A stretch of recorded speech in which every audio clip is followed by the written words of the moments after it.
आज ओडिशा गस्तरे अच्छी गृहमंत्री अमित शाह सहित आम संबलपुर सभा रे देखिलु प्रचार देखिलु तापर केउझर एवं पर्जंग लोकंर खचाखच भीड़ रोची एवं तापर अमित शाह कथा शुणापी अनेक लोक आउछंती एवं अमित शाह जो आह्वान रही ओडिशा एमती भी द्वितीय पर्याय निर्वाचन सरी जाइए। प्रथम पर्याय कहते जे 15 जन एमपी एवं 75 विधायक आसवे एवं द्वितीय पर्याय पर कौन रही स्ट्राटेजी आउ प्रेडिक्शन ए संपर्क में आलोचना करने आम सहित अच्छा गृहमंत्री श्रीयुक्त अमित शाह। शाह जी ओटीवी में स्वागत है।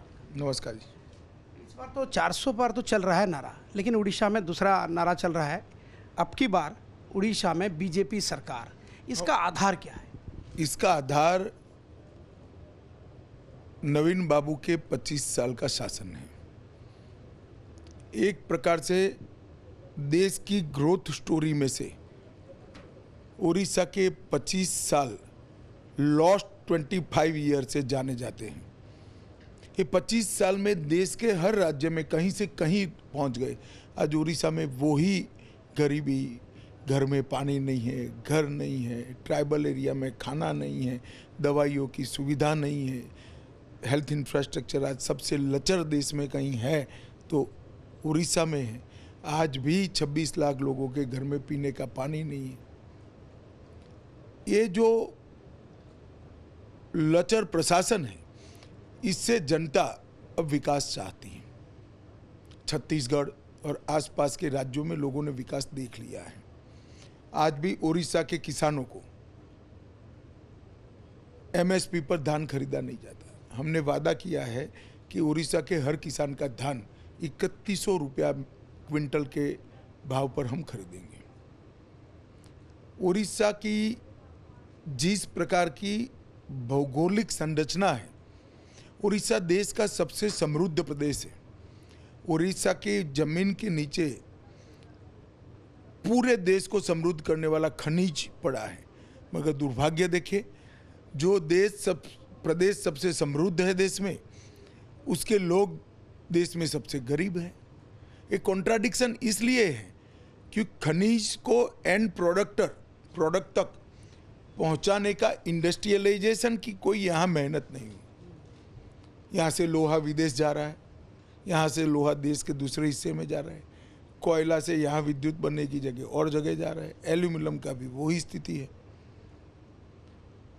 कन्वर्जन जो होना चाहिए वो खनिज जहाँ पर है वो राज्य में होना चाहिए, वो यहाँ नहीं हुआ। लेकिन इतना आत्मविश्वास, इतना दृढ़ता कि डेट भी बता दिए, कब ओथ टेकिंग होगा डेट भी बता दिए, निमंत्रण भी दे दिए मोदी जी आके, ये आत्मविश्वास और दृढ़ता, इसके पीछे मोदी जी का कठोर परिश्रम है। उड़ीसा के गरीबों के लिए मोदी जी ने ढेर सारे काम किए हैं। उड़ीसा के अंदर लगभग 12 सेंट्रल इंस्टीट्यूशन लाने का काम किया है। उड़ीसा के अंदर नेशनल हाईवे का एक जाला बुनने का काम नरेंद्र मोदी ने किया है। मैं 14 से 19 उड़ीसा में रोड पर घूमता था। उस वक्त हर जगह पे इतने सारे ऑब्स्टेकल आते थे कि हम परेशान हो जाते, और आज वही ऑब्स्टेकल बड़े बड़े रोड में कन्वर्ट हो गए हैं। उड़ीसा के अंदर बिजली के ट्रांसमिशन की पूरी व्यवस्था नरेंद्र मोदी सरकार ने खड़ी की है। उड़ीसा के हर गरीब को 5 किलो चावल मुफ्त में पहुंचाते हैं। नवीन बाबू सिर्फ उस पर अपने फोटो वाला झोला लगाते हैं। मैंने आज सभा में कहा है कि झोला खाने के काम में नहीं आता। ये 20 रुपये के झोले का चावल शायद दे देते तो गरीब ज़्यादा खा लेता। और मोदी जी की योजनाओं को भी अपना नाम दे देना, योजनाओं को रोक देना। अब उड़ीसा से मैक्सिमम युवा काम के सिलसिले में देश भर में जाते हैं। वहाँ वो बीमार पड़ते हैं, उनके पास आयुष्मान भारत का कार्ड नहीं है तो उनको कोई सुविधाएं नहीं मिलती। 1 nation 1 ration card Modi ji ने बनाया। अगर उड़ीसा के बच्चों को वो 1 नेशन 1 रेशन कार्ड दे दिए होते तो अपने 5 किलो चावल वो वहाँ से ले लेता, पत्नी और माता पिता अपने यहाँ से ले लेते, तो वो भी वहाँ सस्ता खाना खा सकता था। मगर आज उसको लॉजिंग का पैसा हो रहा है। ये सारी दिक्कतें उड़ीसा की जनता के मन में घर कर गई हैं। लेकिन उन लोग ने भी एक डेट दे दिया।